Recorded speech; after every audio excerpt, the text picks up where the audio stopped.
far as government programs, I remember my dad took me into the post office and got me a Social Security card. I can't remember what year, but I was quite young. Roosevelt's New Deal helped out.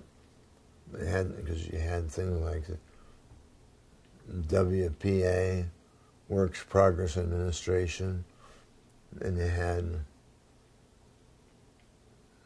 never had welfare as such. I remember my dad finally got a job with the WPA.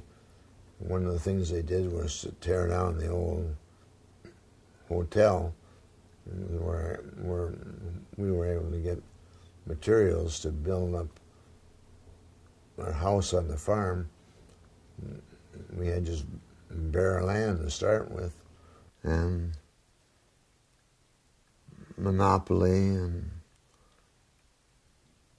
some of that kind of games, they were quite important. Dominoes, Chinese checkers.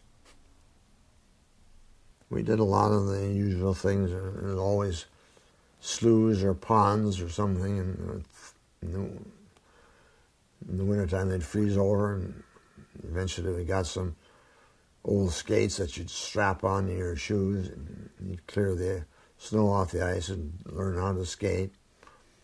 In the spring, when it would start to melt, the great sport was to go running and sliding across the ice pond on your shoes, or your older shoes.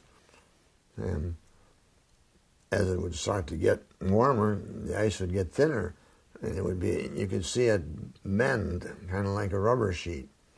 And the idea was to keep going across until the guy behind you would fall in. And that happened too, of course. You'd keep on until somebody would get wet. The teachers didn't let them go home. They just had to sweat it out. I was a reasonably good student and liked to read, which was pretty difficult to try to read at night with those poor kerosene lamps.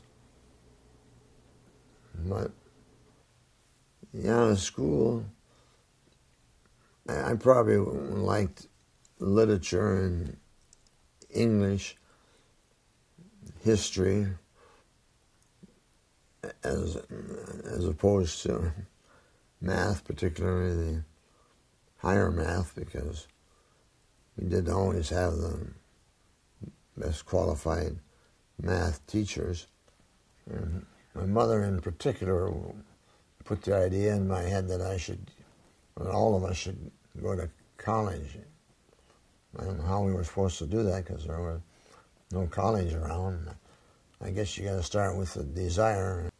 Well, then, of course, after high school, you start wondering about what do I do now? My mother had in mind that I was going to go to a one-year teacher training school in Walker, the county seat, about 50 miles away, over on the other side of the lake. We were fairly close to Leech Lake, a good-sized lake.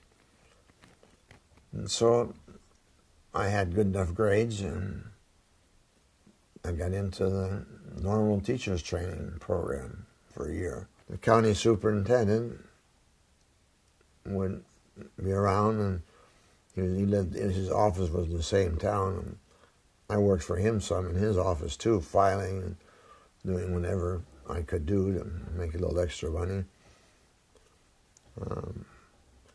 He'd be around looking for prospective teachers, and somehow he settled on me, and we had gotten to be kind of friends from working for him. And he liked to go ice fishing, and he'd take me along on the lake sometimes, and we'd ice fish, which was great. Yeah, our lineage goes back to Europe, Germany, Bavaria, I've been told. I never did see much in the way of lineage written, But my mother said that some of the boys, a couple generations prior, when they had come over, had come because of conscription, or what we would call the draft. The Kaiser had conscription, and they all had to serve time in the service. And he was always at war with somebody, so then they wanted to get out of there. So some of them came that way, I guess. They just skipped out, and some other probably came the normal route of immigration. I remember one winter we said we ate the car. And that was kind of a standing joke, because we sold the old Model T to buy food that we didn't raise. I don't know who we sold it to, because nobody else had any money either, but anyway, we ate the car that winter.